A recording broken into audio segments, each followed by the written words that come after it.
what I think happened in the idea of the constitutional prescription is that it's wrapped up in the simillimum mythology, right? So this idea of having our own remedy, right? My remedy. Sometimes people will ask, how long should it take a homeopath to find my remedy, right? As if we each have a soulmate in nature that if you go to all the conferences, you will eventually dig it up and find it. Welcome, folks, to Season 5 of Strange, Rare, Peculiar, the Homeopathy podcast.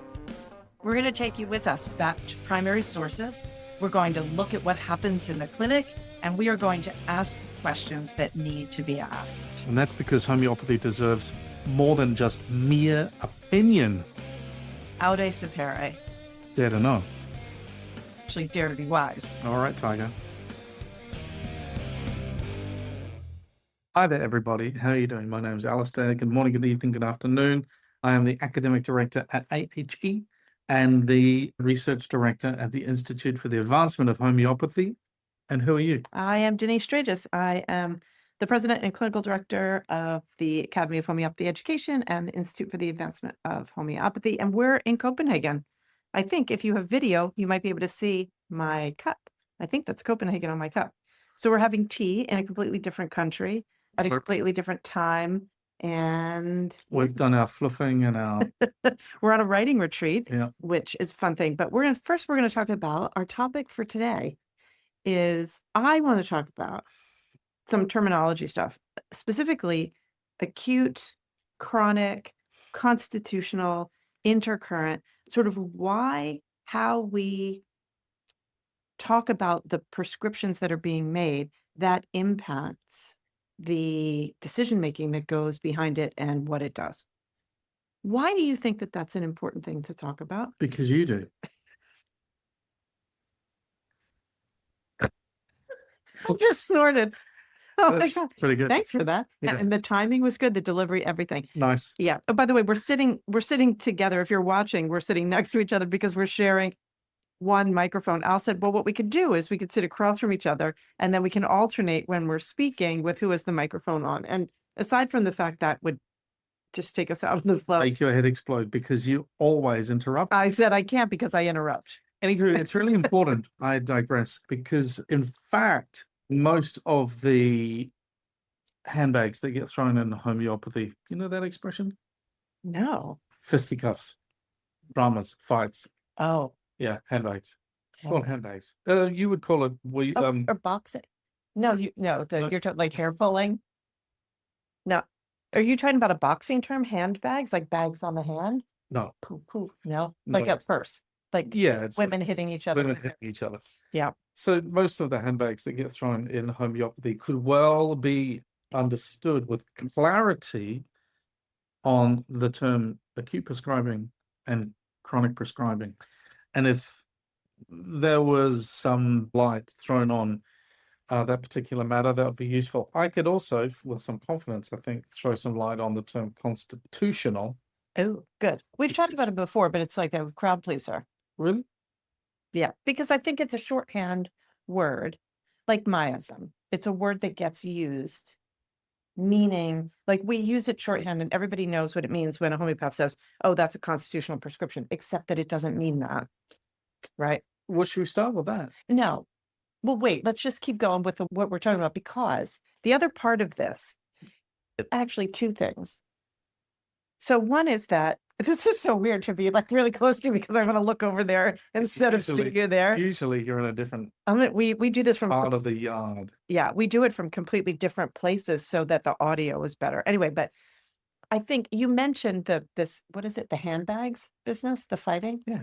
That used to be a thing. And actually, I'm going to talk about this from the standpoint, a little bit of a historical standpoint, because I'm working on this for the introduction to my book, which is we're each working on a book, which is why we're on a writing retreat.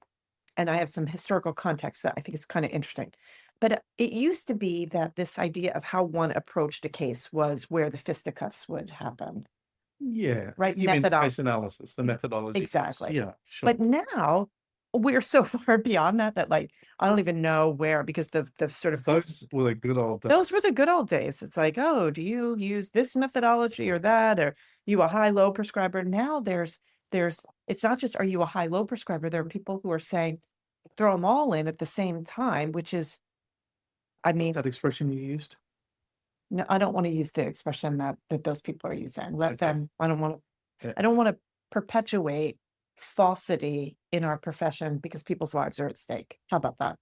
But there are rules. This is a system of medicine that actually has laws to it. And if we ever want to move beyond, oh, the man's trying to take us down, right? It's all big pharma wants to get the homeopaths. It's like ridiculous. No, the homeopaths need to turn up and do good work. And that's why we're here to talk about that. So acute chronic is one of the, I think if we could all get on the same page with that, it's going to elevate all of our prescribing to not mix things up and to get really clear about what we do. I don't think that we can really engage in this nonsense that's happening, that it's so far outside of the realm of reality in homeopathy that, like, yeah. So anyway, so that's what we're going to talk about. And then at the end, if we have time, we'll talk a little bit about some of the advocacy things and some ideas just that we've been talking about and percolating on. We'll see if that comes up. But let's talk acute chronic. Yeah. Where would you like to start? I would like to start with neither of those two things. Let's start with the term constitutional. I thought we agreed we were going to start with acute chronic. You changed your mind. You changed your mind. Okay. Very long You time start. ago that You I go. did That's it. right. That's fine. I'll At least flip 20 minutes. because I have a really good cup of tea. Look, there's something shiny. Yeah. Go ahead. Tell me. No, if we can start with acute and chronic. And so No, please, sir. Do proceed. Go for it. So the term constitutional prescribing is a vastly misunderstood term. And it's misunderstood because of the reality of one's constitution and how constitutional prescribing is being misinterpreted and misunderstood widely, probably throughout the whole history of homeopathy. Hahnemann, going right back to the beginning, talks about one's constitution, one's Gesellschaft. Is that a giraffe? No. One's makeup. Basically your constitution is the thing you come in with. Gesellschaft. Yeah. I don't have my das stimmt. I have all my books here. And normal, it's normal. Yeah, it's normal. It's normal. That's more German than Danish, but it really gets me every time. Gotta love the Danes. Wow. This is the best place ever, honestly. I might not leave. So Hahnemann was very clear about it's important in the case taking to understand the makeup. I believe that's probably the best definition or direct translation of the term that I'm probably butchering. And so people have taken from that, oh, we need to understand the whole person. And of course, no. Right. That's not. Yep. Because Hahnemann, it's a medical modality. We're dealing with problems. And so it is our job to understand the presenting complaint in all of its individuality, with all of its modifications, concomitants, modalities, locations, sensations, etc. But it is also the job of the case taker to understand the context of the person as well. Doesn't mean we prescribe on it, but we understand it and gather that information because it's perhaps going to be useful later down the track. Well, but also it's because it helps us to determine the differential from what the person came in with to what they have and their chronic disease picture. Yeah. And so this is the first place that Hahnemann alludes to this idea is in Aphorism 6. By the way, and I'm here without my books with all the stickies, but rather my PDFs. So what are you doing over there? That's what I was doing over here. But I had everything pulled up for a different start, so I just had to reboot. Start. So Aphorism 6 is the first place where Hahnemann really starts to talk about this. And Aphorism 6 is really interesting because Aphorism 6 in contemporary homeopathy education is often referred to shorthandedly as the unprejudiced observer aphorism. And then people talk about it as don't judge. It's often used as a discussion of like how to see through race and gender and all of that stuff, when in reality, that's not what that is. Obviously something that needs to happen. That should go without saying. But what Hahnemann is saying here in Aphorism 6 is that you're looking for the disease part of the individual. You're basically looking to find the state of the person from the time they were last well. And so I'm reading now from let me get the 6th edition here. This is I've got the Borghi translation. The unprejudiced observer, well aware of the futility of transcendental speculations, which can receive no confirmation from experience, be his powers of penetration ever so great. And this is where it comes, takes note of nothing in every individual disease. Okay. It's not saying in every individual person, in every individual disease, except the changes in the health of the body and of the mind, parentheses, morbid phenomena, accidents, symptoms, close parentheses, which can be perceived externally by means of the senses. That is to say, he notices only the deviations from the former healthy state of the now diseased individual. Okay. And then he goes on, which are felt by the patient himself, remarked by those around him, and observed by the physician. All these perceptible signs represent the disease in its whole extent. That is, together they form the true and only conceivable portrait of the disease. That's really, really a key starting place, because he's not saying treat their personality, treat their nature. But we need to know that in order to understand where they were before, when they were well. Yeah. The assumption that they were well. Now, this is important. Well, I know that I've just been reading a book written by the person that wrote Portraits of Homeopathic Materia Medica. And so this term, it is, and it should remain there. Yeah, because it's all about the personality. But it's confusing, I think, for the learner. Why is it that some people would use those terms when Hahnemann is saying, we start from only deviations from the former healthy state? So anyway, that's the first job of the case taker. But elsewhere, some of the directives are to find out about the person's age, to find out about the person's gender, to find out about the person's job, and to find out about their sexual and social functioning, right? So I think that, did I say 6? I think there's 6 things there. Age, gender, job, social functioning, sexual functioning. 5. Then there's a 6th one. I don't remember. Anyway, it doesn't matter. And so these are the aspects of the makeup that I was alluding to before. And so, look, nice blue eyes. Blue eyes. You have blue eyes. Yeah. I have hazel eyes. Viking. Yeah. Al's been taking, since we've been in Copenhagen, he takes any sort of Viking thing as sort of an affirmation of his. These are aspects of my constitution, of my makeup, right? They are unchanging. Cannot change blue eyes. Apparently you could get this operation now, and it's really not good. You could dye your beard. Yeah, but you could fart around and do all sorts of nonsense. But the unchanging things, right, are the constitutional features of our makeup. And also, so where you come from. So it is, if you were to compare your family and the way that they communicate at the dinner table with my family and the way they communicate at the dinner table, well, would there be an overlap? Hollering and throwing of food. There's no throwing of food in your family. No, certainly not. That I wasn't alluding to that. But there is a lot more noise. A lot of noise. And so, because we are culturally predisposed. There's more thigh slapping, which sounds a little Germanic when you think about it. No, but it's a bending over, laughing hysterically. And all the women, we all do this thing where we hit ourselves in the leg. That's just who we are. It's a genetic predisposition. Although I happen to have a couple of that none of us can talk without our hands. Right. And some of it is also psychosocial. Like I have 3 adopted cousins. Oh, really? They're just like us. Would you ever think, from being around Chris and I together, that there is any difference? Well, she just had a DNA done, and wasn't she mostly It turns out she's a lot Italian. Yeah. They used to refer to her in our family as the German. And which she did too. I mean, it was just, she's a blonde in our family. But so there's no doubt. There's no doubt. Irrelevant. So there's no doubt.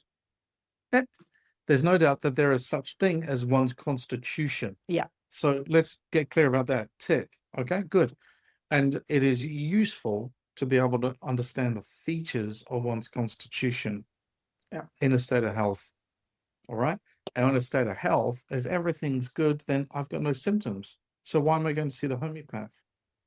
Well, one could, if one was of a certain disposition, take one's car to the mechanic like a tune-up. for a tune-up Do you even do that 6 now? months or even 10,000 miles Right. or whatever it is, depending on if there's any lights flashing or if there's a nasty smell or if there's Speaking of constitution, or if there's something going on. So one can take, you can take yourself to the homeopath. Yeah. And the homeopath's going to say, well, what's troubling you? And you might say, nothing. Can I give a great example of a case that we had in clinic Sure. where I love the fact that AHE students, they sort of grasp this idea of how we are choosing a remedy. Sometimes there will be a constitutional prescription and sometimes there won't. So we had a really interesting case recently, I don't know, within the last 6 months, of a kid who had constipation, really serious constipation, was presenting complaint. I don't remember how old this kid was, but in the analysis, we take the case, analyze the case. We have a repertorization. We have the remedies that fit the constellation of symptoms in the case. And so one of the remedies that came up was the remedy Illumina, right? And I remember Nadia said, well, I just had a great Illumina case of a kid with obstinate constipation. Why wouldn't you choose that remedy here? And I said, well, Illumina, Hahnemann refers to it as a great anti-syphilitic remedy. So there you have a remedy that actually, this is good where we started because we ended up in a great place unintentionally. But so this idea though was when you're analyzing a case, if you're going to choose Illumina in this example as a remedy, which was one of the, let's say, 20 remedies that covered the unique constellation of symptoms for the individualized assessment of this kid's case, Illumina was one of them.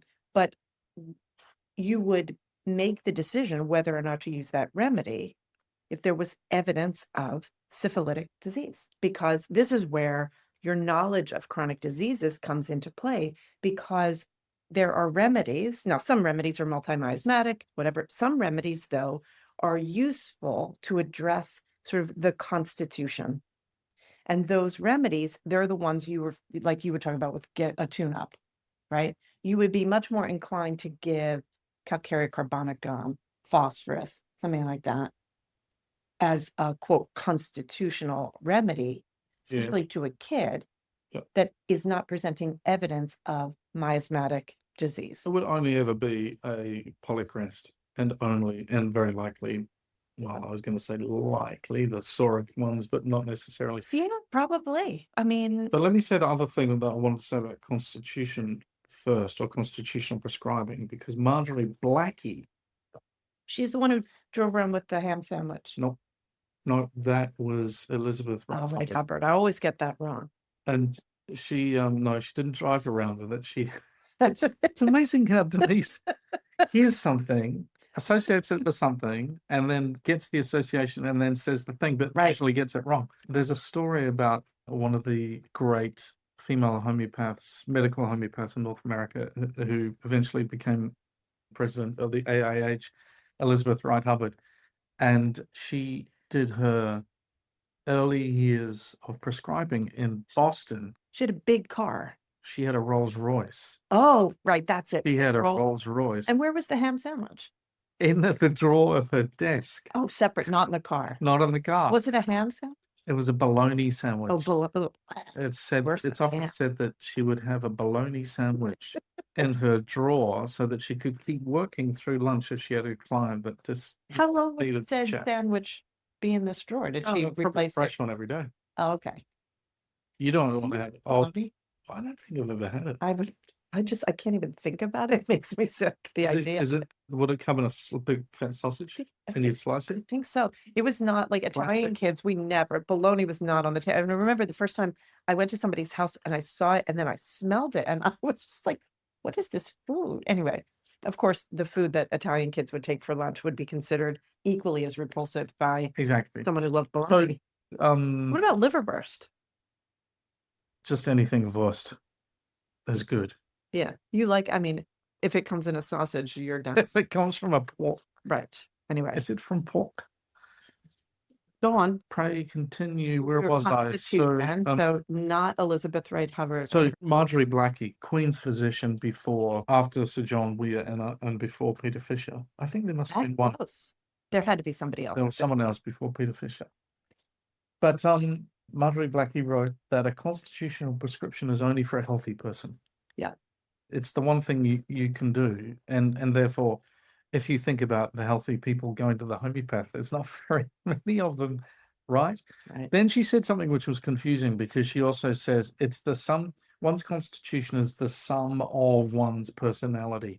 She throws in the term personality there. And therein, I believe, is one of the great confusions, because if you talk to medical homeopaths in Britain and in the United States, most of them will happily weigh in on the nux vomica personality, Oh yeah, the pulsatilla, everybody does. nature, and the phosphorus thing, which I think is actually ultimately a lazy use of language. But I digress. When people say she's such a, No, such a, yeah. well, you did. That's I'm translating for you. That's be quiet. I'm talking. Oh, so what have we established? We've established that there's such a thing as a constitution, and there is in homeopathy a constitutional prescription. However, it's only ever for healthy people and almost always a polycrest. And sometimes, and we see this in kids. We see this usually in kids. Occasionally, you'll get an adult where I think there's another way that you could look at it is where there's not clear evidence of the picture of their chronic disease. You don't get that sort of miasmatic underlayment. You get, sometimes we'll talk about it as an otherwise healthy person who's sick, an otherwise healthy person who's stuck. And I feel like that's a gray area where you might not know. Is it constitutional? Is it whatever? Right? But there are definitely times when this idea of the Constitution is not on the table. I don't feel like in my state of whatever my health status, that a constitutional prescription is available for me. That is I got chronic relevant because you got chronic stuff. But there's something else, and this is the next piece that I want to introduce, because in fact, to be pedantic and correct, there is such a thing as constitutional prescribing, and it's not what you think. Let us go to von Gravolg. Oh, you call him von Gravolg. I call him von Gravolg, which is probably wrong. Von Gravolg. Yeah, I think you're right. Yeah, I think so. And so who's that? Well, that is a homeopath whose name has disappeared from most of our textbooks. Totally different. And the reason is that his book was burned. The plates were burnt in the Chicago fire in that I didn't know. 18 something. And he is the person that introduced into homeopathy the constitutions and constitutional prescribing, and that is what hydrogenoid means. Yeah. The hydrogenoid constitution and the oxygenoid constitution and the carbo. I'm looking it up right now because. Yeah, thanks very much. Vogel. You need to keep talking because it's dead air doesn't really work. He's looking at my screen like, what are you looking up? Because I don't have my books. So this is a homeopath that took homeopathy to a new level, saying based upon one's constitution, that creates a classification of symptoms. Karl von Gravelgol, whatever, German physician and homeopath proposed that people could be classified into 3 constitutions, which he believed their susceptibility to disease and the homeopathic remedies they would respond to. Hydrogenoid, oxygenoid, carbonitrogenoid. Yes. Which I remember the first time that I studied these, what it reminded me of an Ayurvedic idea. Oh, it's straight out, it's stolen from Ayurveda. Oh, for real? I'm sure of it. Okay, well, I thought of that on my own. Just good. I was really proud of myself for a minute there. Thank you. So, and of course, we know from Ayurveda is that the Ayurvedic physician is basing their prescriptions, their choice of interventions on the makeup, the dominant dosha, the Pitta, Vata, Kapha. Yeah. dosha that they see. And it might be predominantly pitta, it might be a pitta with a less amount of kapha or something like that, in the same way that you might look at your client or, look at my shining face and go, gee, there's a little bit of water there. So there's a bit of hydrogenoid, right? But is it helping now that I got you that brush? Watch me with I've got one of those brushes that, used to move the fluid, and I love it. And you wanted your very own. Well, I wouldn't let you use mine. I just feel like certain things you don't share, toothbrushes, whatever. In an emergency, okay, but. And so, So that and so complicates the matter even more. Well, it does, because now we've established there is such thing as a constitution, and there is a theory, or an old German doctor's theory, not Hahnemann, of the three types. Yeah.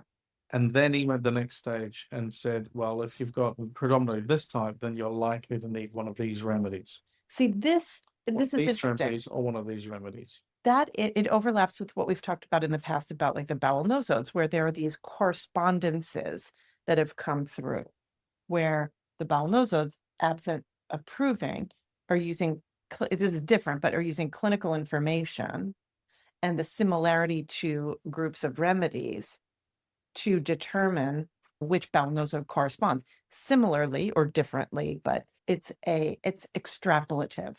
So what von Gravogel is doing is extrapolative so he's taking the idea of homeopathy and he's using it in a different way. Now, where this becomes a challenge is that this information all gets thrown into the repertory in the same way. Yeah. It's one of those cul-de-sacs in homeopathy that where the developer went bust at some point. It's like they built half of the development, and then the construction company decided to go and do something elsewhere. Wait, are you talking about? It's a half completed subsystem of homeopathy that never was fully evolved. I see. Because after von Gravogel, there came, I believe, either Swiss or French homeopaths, Nebel, Lesser, and then of course Vanier, who threw in typology, who threw in, if you deal with stress in this way, then that means that you're a blah blah constitutional type. He changed the names. Yeah. And that means that you have to have phosphorus. So I think this makes it complicated. It brings me to think about. It makes it really complicated, because you've got a genuine branch of homeopathy that is constitutional prescribing that no one knows about. Have we ever talked about this cul-de-sac of Wait, you're talking about constitutional prescribing? We've done several episodes. In fact, if you're looking for a bigger chunk with the whole historical information about constitutional prescribing, go back. We'll put it in the show notes. We've done 2 episodes on it. You don't even remember. Oh, it's all new to you, which is fun. It's like Groundhog Day. You wake up every day, same but different. But this brings me to, though, what's really this sort of idea. You come in with the Constitution, as when people think of the constitutional prescription and the chronic prescription in the same way, but they're really different. And the Constitution, what I think happened in the idea of the constitutional prescription is that it's wrapped up in the simillimum mythology, right? So this idea of having our own remedy, right? My remedy. Sometimes people will ask, how long should it take a homeopath to find my remedy, right? As if we each have a soulmate in nature that if you go to all the conferences, you will eventually dig it up and find it. You'll have some special, there will be some bone of information on Grindr and Tinder that will help you answer that question. Where did that come from? Well, it's the same thing. How long is it going to take me to find my soulmate? Oh. Oh my God. So on average, it takes 285 swipes. You know what? I have to say, I like doing this next to you. It's more fun.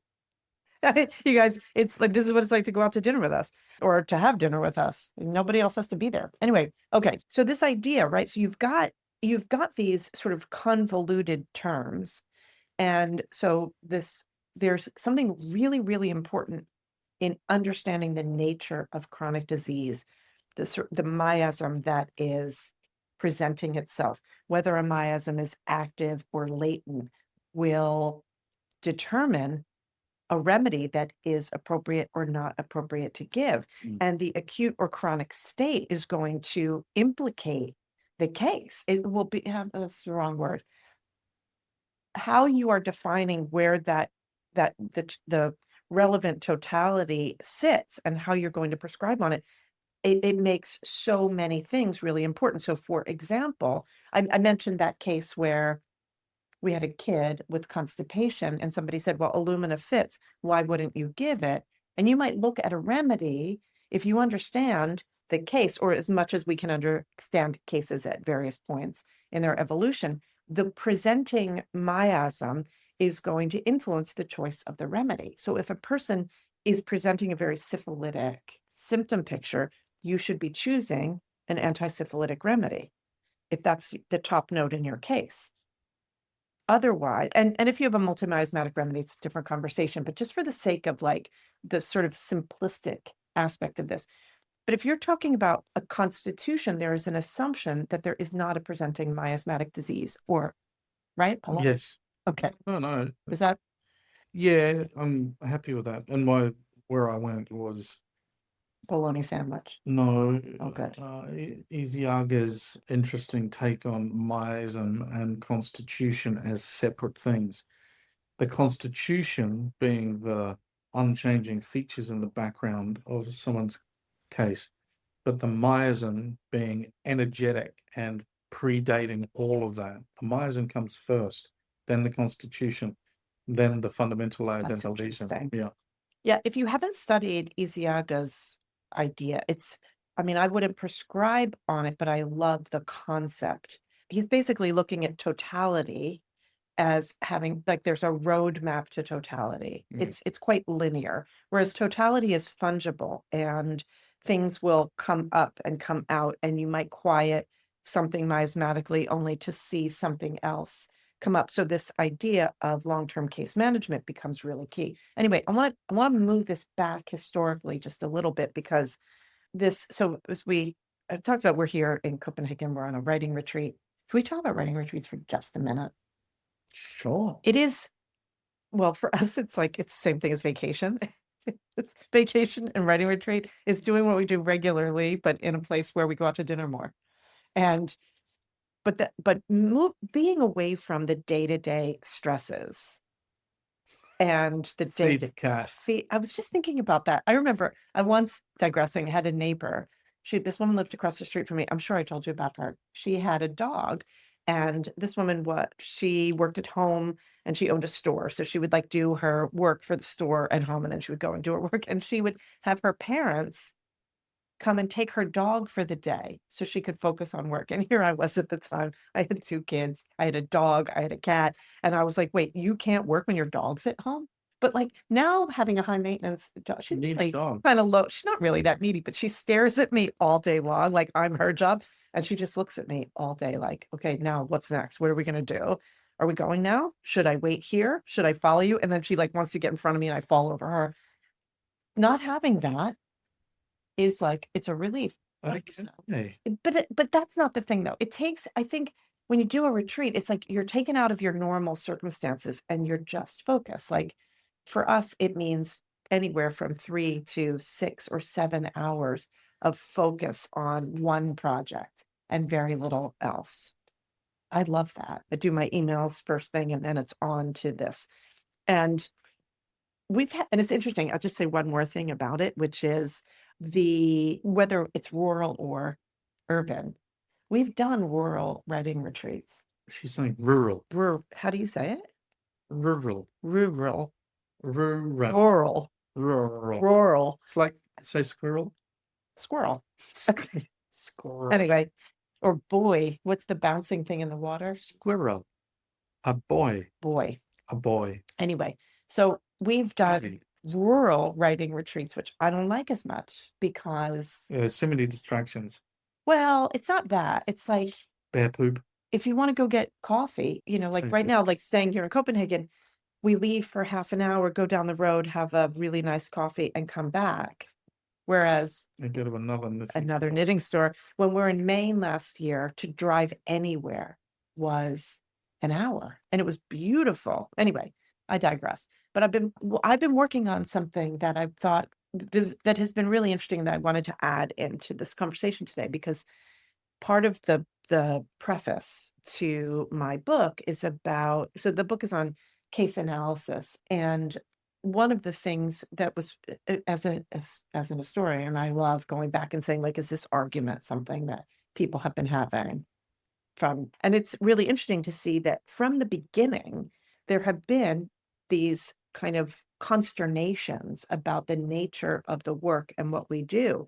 And the IHA, the International Hahnemannian Association, which, by the way, we are very proud to have stolen and modified their logo, right? We do it with absolute transparency with the IAH, the Institute for the Advancement of Homeopathy. Like, if you look at our logo, it's basically a remodel, a refresh of Lippi's logo from 1880. But basically, the IHA, International Hahnemannian Association, they were founded in 1880 after the point when the IAH, sorry, the AIH, the American Institute of Homeopathy, kind of lost the plot a little bit when this is the whole thing about let anybody in, remove the word homeopath from the bylaws, like let anybody who wants to use the pills in, because we need more numbers in our ranks. And there was dilution without succussion, is how I put it. So then comes the IHA, International Hahnemannian Association.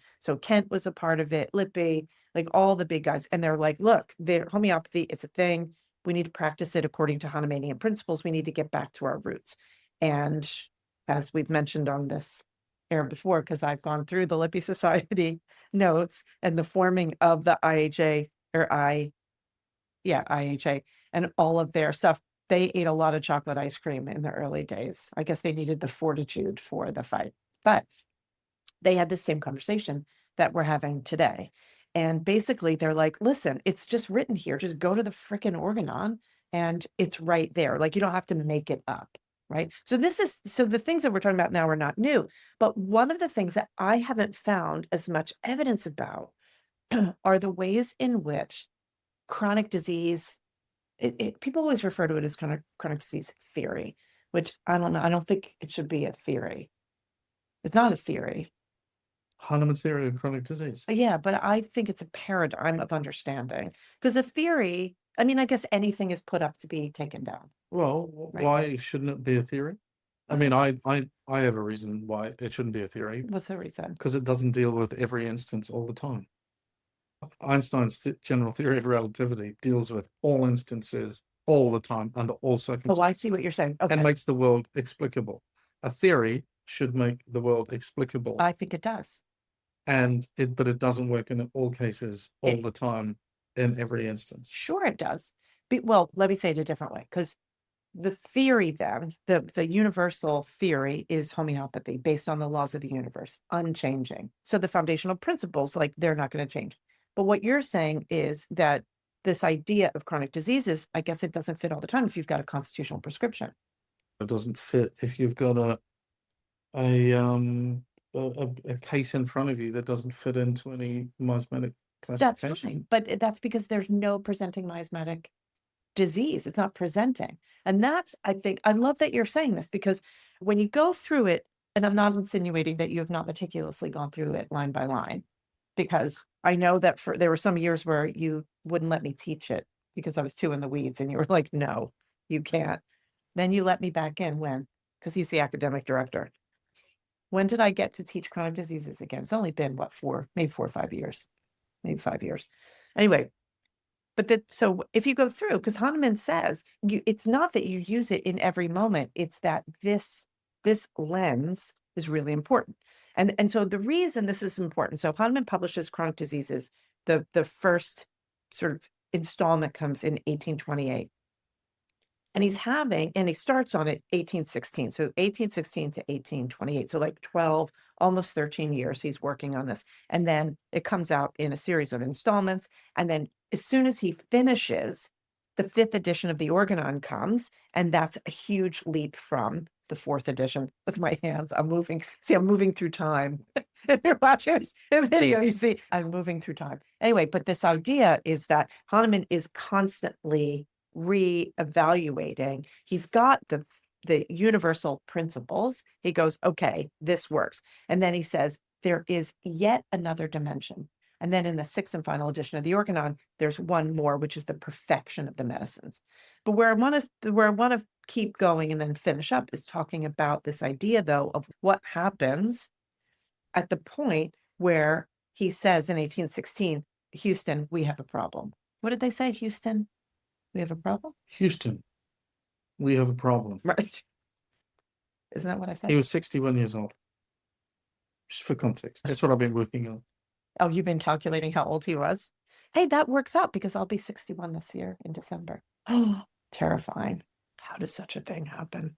The gray hair. Wow. Anyway, but if Hahnemann was 61, then I'm on par for the. Yeah, you're doing great. You've identified your problem. Yeah. It's 61. Okay.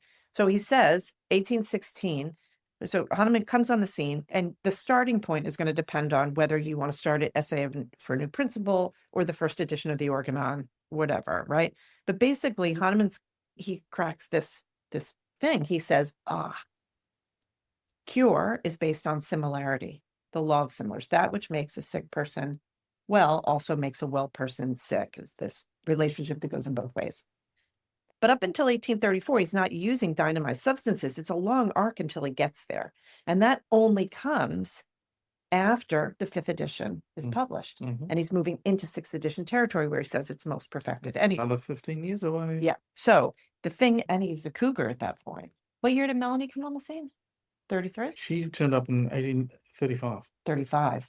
When she was a 35-year-old. Right, because she was born in 1800, same as Constantine Herring. Was born, I love the auspiciousness of his birth, though.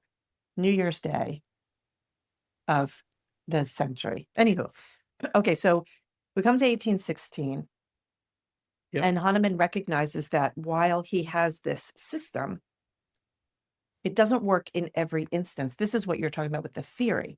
So you see, chronic diseases is not its own theory. It's a subset of the theory of the universal law. And so he says, okay, in 1816, he's like, I've got these cases. I prescribe on them. I give the single remedy. I give it based on the similarity. I've observed the totality. I'm only giving enough to get them going, but they're relapsing. There's got to be something else. And this is when he spends that 12 and a half years. And he's like, oh, actually, right? You've got acute stuff and you've got chronic stuff. So you're going to find this in the Organon in like 71, 72. Let me get to it for you here. Whoopsies. Now I did it. Oops.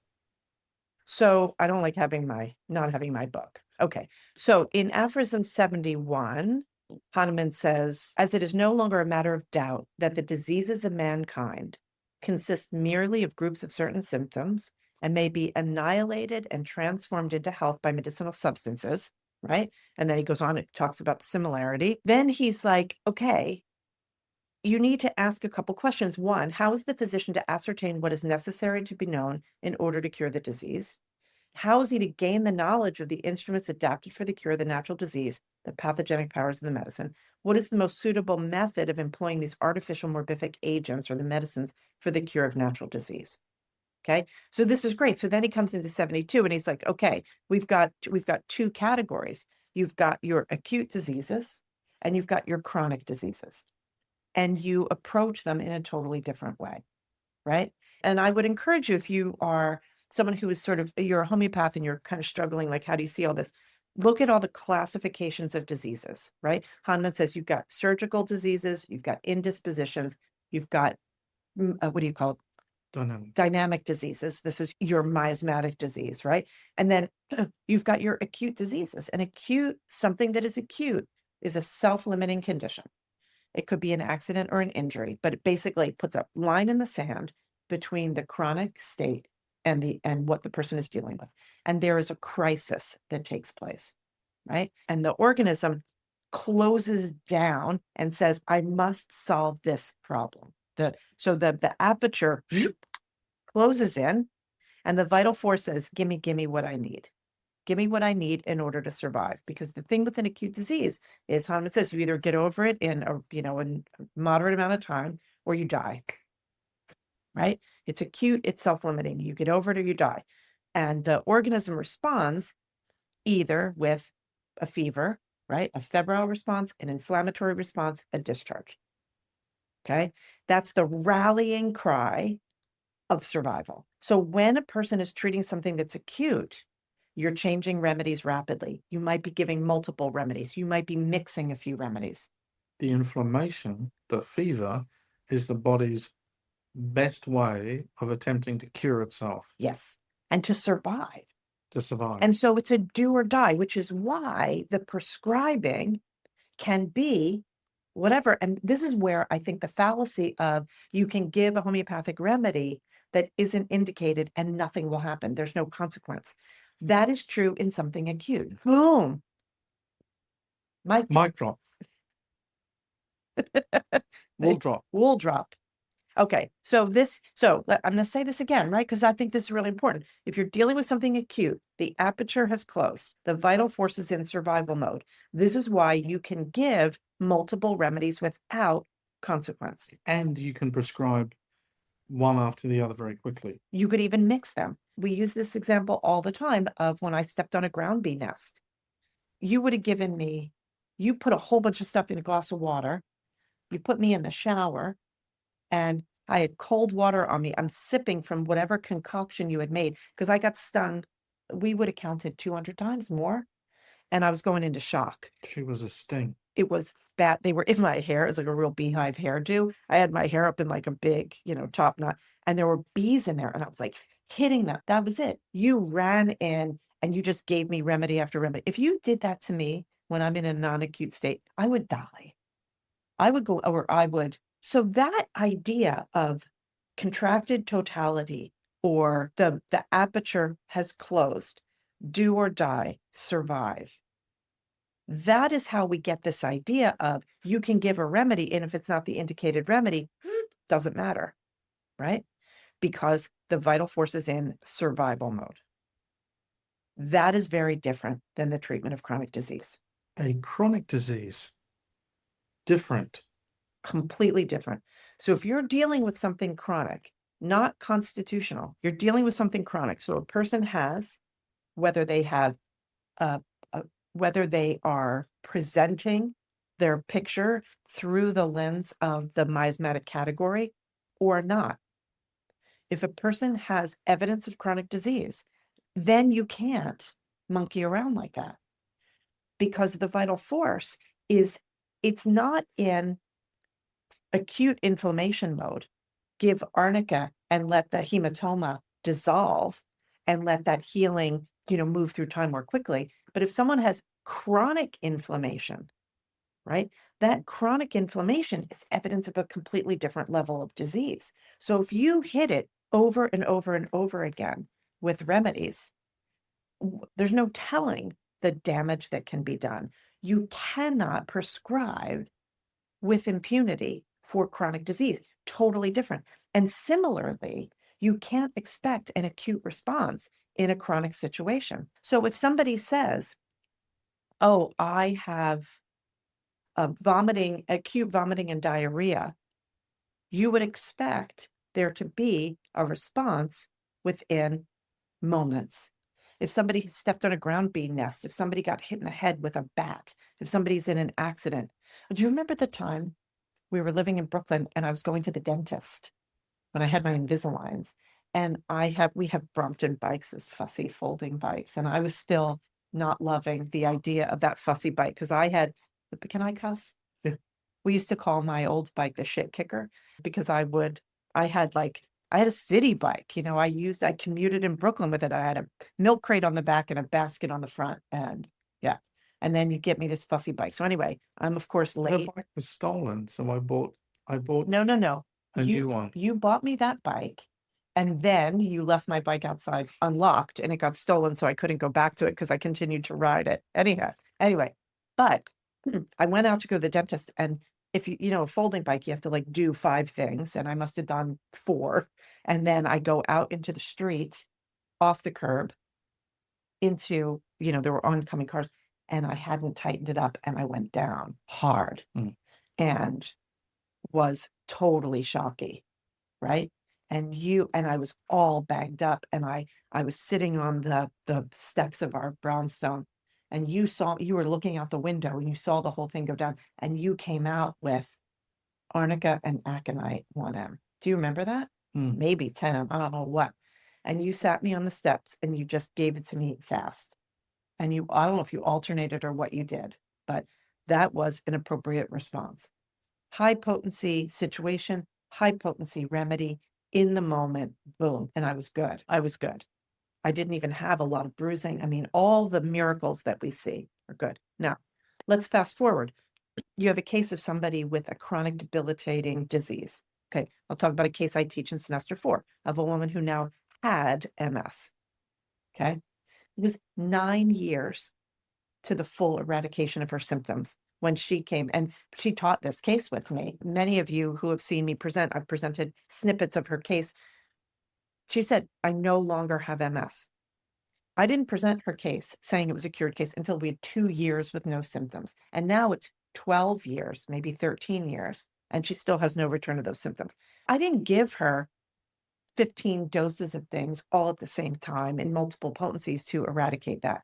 It was careful, it was methodical, and she had incremental improvements over time. It's only 4 different remedies over the whole 9 years. And interestingly, never treated anything that was quote unquote acute that came up, because she was too sick to throw a true acute.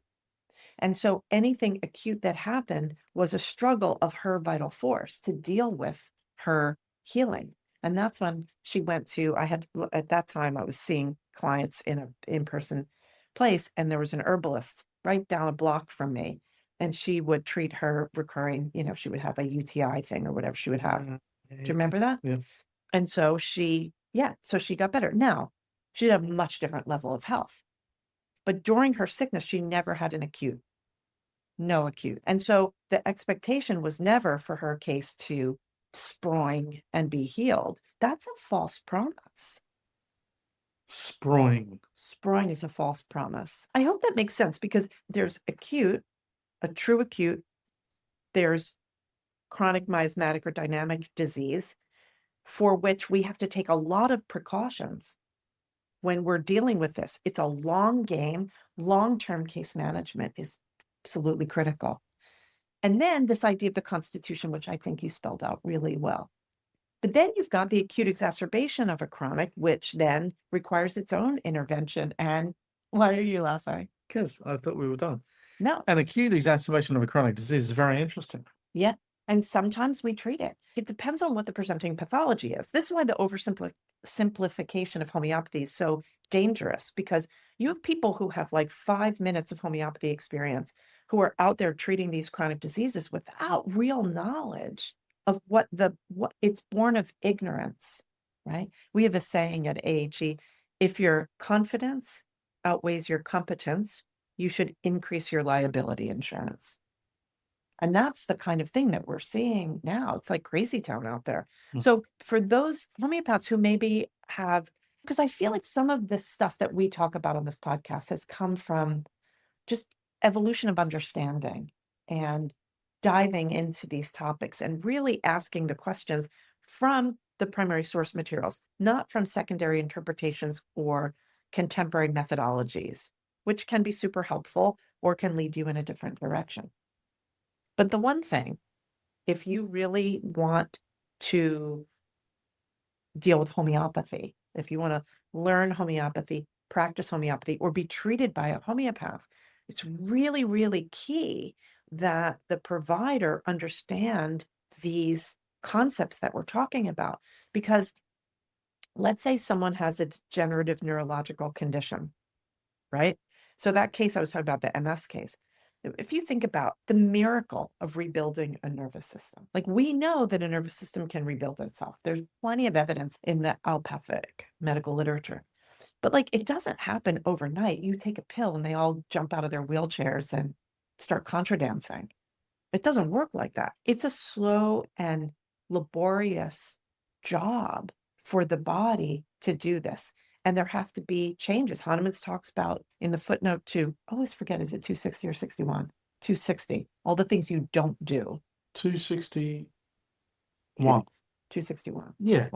All the things you don't do during the treatment of chronic disease. So this woman, this case that I'm talking about, we were getting good results, not amazing results. And then she went on a different diet. She did an elimination diet. She eventually did, I think, the Candida diet. Yeah. Which I think in hindsight, I would have preferred she did something less, whatever. But once she removed the obstacles and the maintaining causes, then the remedies worked exponentially better. So then the pace picked up.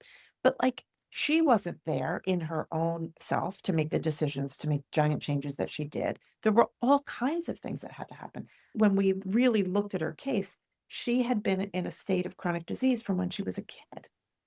All the different things. And like, if you read chronic diseases, Hahnemann talks about latent psora. What does latent psora look like? What are the symptoms that show us that psoric miasmatic disease is rumbling, right? It's rumbling. It's like a tremor before a big earthquake. And that rumbling can happen and can stay at that level until such time as something happens. Hahnemann talks about it. It can be a grief. It can be an accident. Oh, I have a case of an MS case of somebody who had rumblings, then they got in a car accident, and then their MS symptoms just came on the scene immediately. But when you go back in the case, it wasn't that it happened suddenly, that they had the long underlayment of that disease. So the psoric disease can stay, or any miasmatic disease can stay latent until such time as life gives you a little slap. And the little slap can be working too hard, bad relationships, living in an environment that doesn't help, whatever. And then it flowers into the miasmatic disease. That Lone Star tick. Right. That's for you. You did not have evidence of active miasmatic disease until you got bit by a tick, and then you were still good. Then you got bitten by a black widow spider. And now we're managing your case in the chronic, right? But you've got a chronic remedy that through judicious. Yeah. Okay, here's another example as we wrap it up about why prescribing is so important. And these homochords and giving so many remedies can be really dangerous when someone's healing. Yesterday, so we've been here in Denmark for 4 days, and so we've got Alice taking a chronic remedy, and the delivery of the chronic remedy, the increments of the delivery are so important. I said to you yesterday, why don't we change the delivery of the remedy? And you said, I'm not taking that 2 days in a row. Do you remember? Mm-hmm. Why did you say that? Because first my knees and then my hip and then my wrists going to give me hell. Right. Because as he's healing, he's got only so much of the vitality to give to this deep healing of this chronic condition. So like this oversimplification of homeopathy, I want you to ask, if you are approached by one of these influencer homeopaths who tells you just take all the stuff, say, well, can you describe to me how my miasmatic predisposition and the primary and secondary action of the remedies are going to come together, and how is my healing going to be affected? Because the primary action is what the remedy does to the person. The secondary action is what the organism does in response. And so if that person's vitality is not robust enough to do the work to deal with that deep miasmatic disease, you're causing harm. So if you just throw all the potencies in and say, oh, they're getting better, it's a false promise, because we can use the analogy of the yin and yang, right? So if we talk about yin energy, our energy reserves, our passive, our tank of energy, and yang energy, the yang response is acute, is putting out a major effort. And so what happens is, and this is kind of tying it all together back to where we started, the difference between acute and chronic disease, or an acute intervention and an acute intervention or expectation in a chronic situation. What you're doing is you're asking the vital force to use up its yang energy in order to respond to all of these messages that it's getting. And once you get rid of that yang energy, then you're in your yin reserves. Once you get that yin tank emptied, you're cooked. You are cooked. So you can see a short-term gain, right? Those stories of a mother whose kid is under a car can lift up a Volkswagen with one hand, right? That is a yang response. You need the yang response to run from the bear. If you drain your tank of all of your yang energy and all of your yin energy, I hope this analogy works for people, but then you've got nothing in the tank. And so what's happening as people are doing these protocols for chronic diseases and all of this made up stuff, they are conflating all of the principles in homeopathy into one thing and saying you can give these remedies with impunity, but that is not the case. It's a false promise from a false prophet, right? That is what's happening. And so what we've done in homeopathy is I feel bad for it because we've taken this beautiful modality with the potential for the most amazing, as Hahnemann would say, I would never say this, or you wouldn't, because we get in trouble. But what Hahnemann talks about is cure, a capital C cure. In other words, the eradication of the disease, the true eradication of the root and the susceptibility.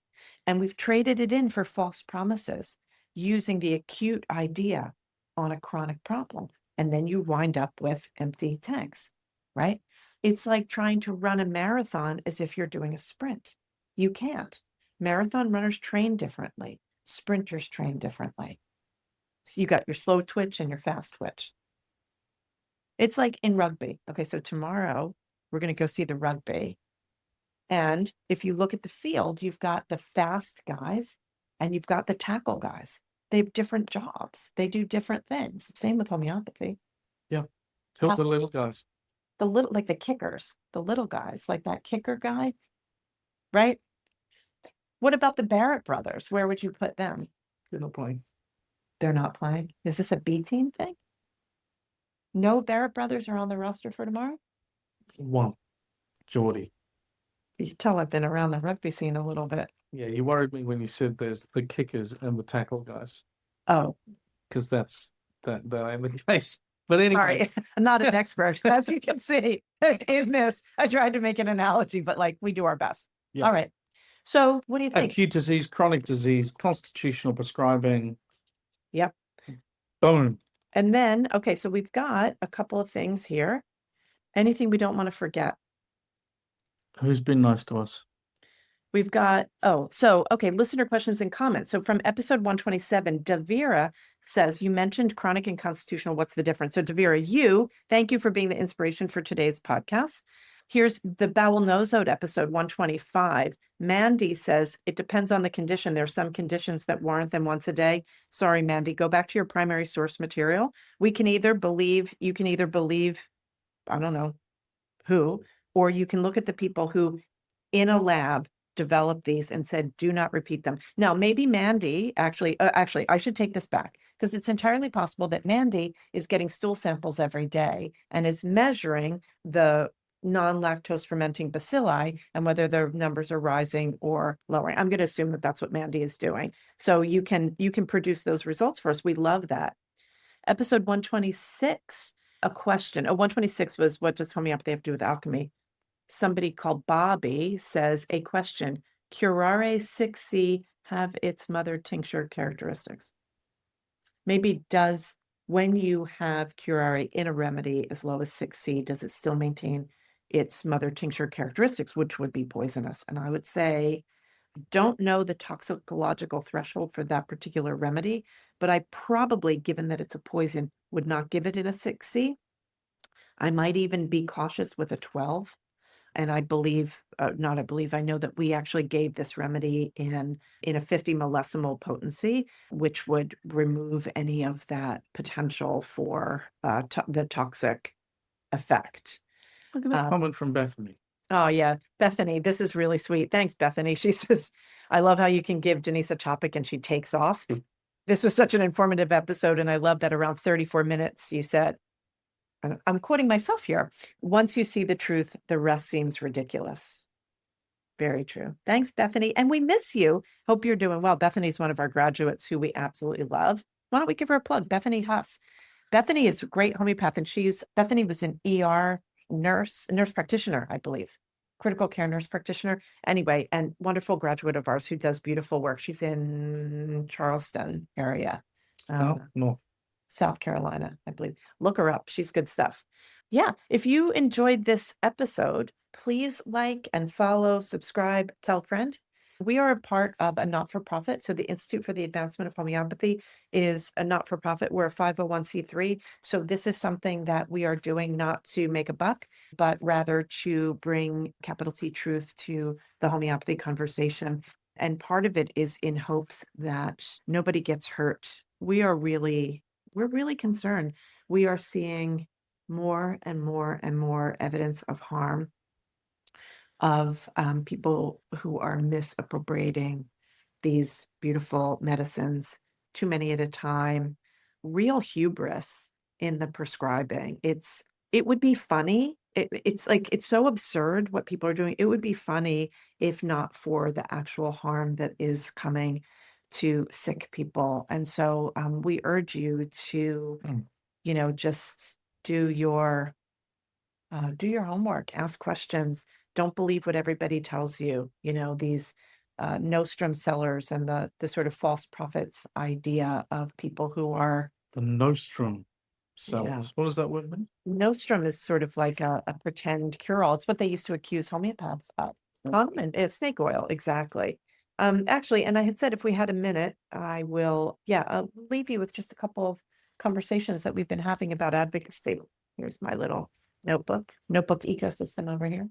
But we were talking about this the other night about what are the consequences for the level of malpractice that we're seeing in an unregulated profession, which then takes us to the next question, which is what is the role of or expectation around self-governance? In other words, in an unregulated or loosely regulated profession, who's ultimately responsible?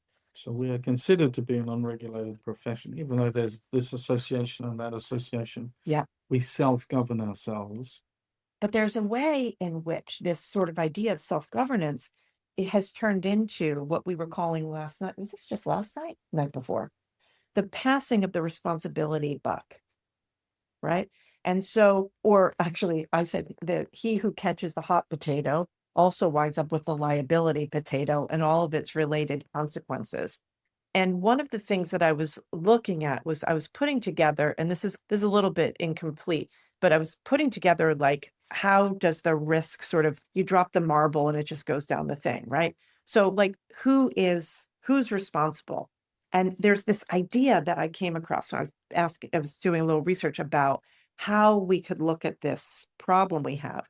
And the Swiss cheese model of accountability that's used in the airline industry and in medicine. In other words, this idea is that mistakes or accidents or problems almost never occur because of one person's mistake. It's always in a chain of accountability.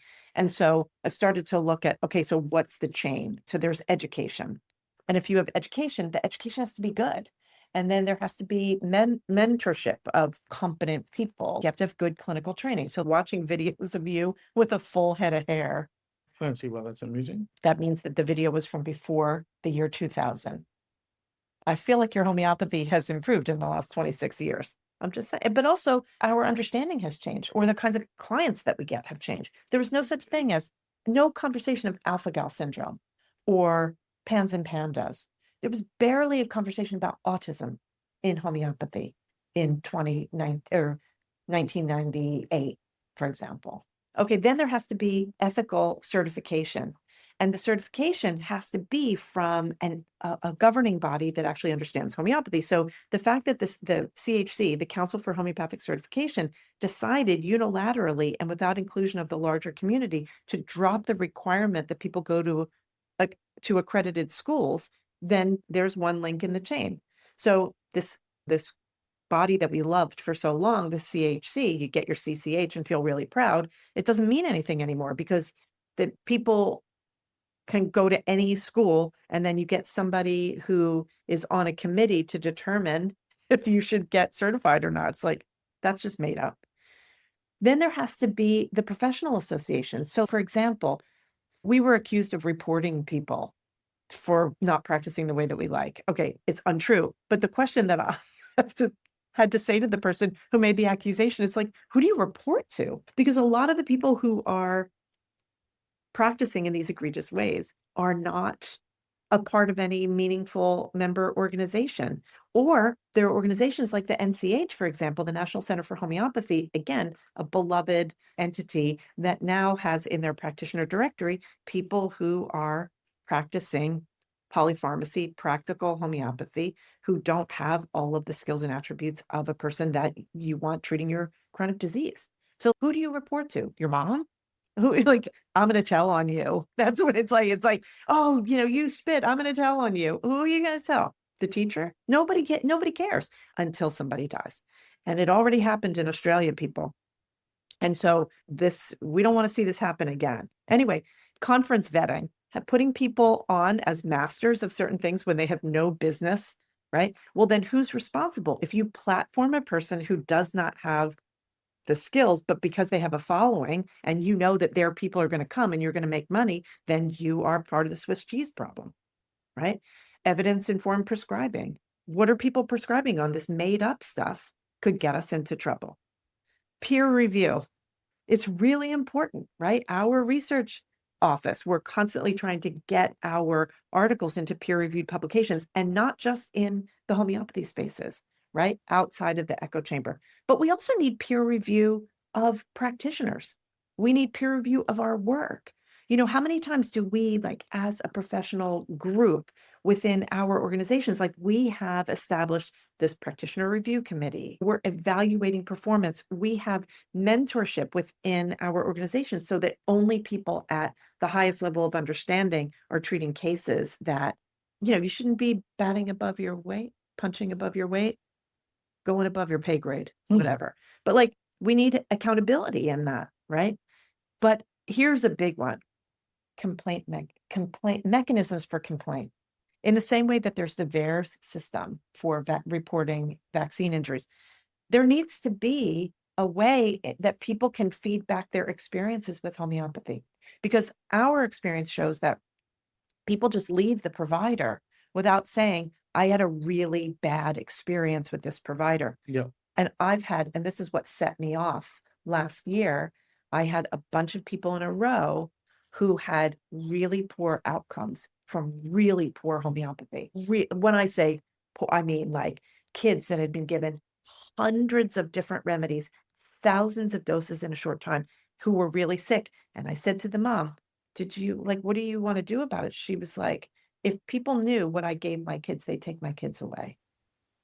That's terrifying. How is this happening? So we need to have some mechanism for complaint, and we need to not have sort of hubris about it. If I've had cases where I'm like, I just don't know. I'm not getting it. I need you. I either will get supervision from a peer or a mentor, or, we do this all the time. Can you look at this case?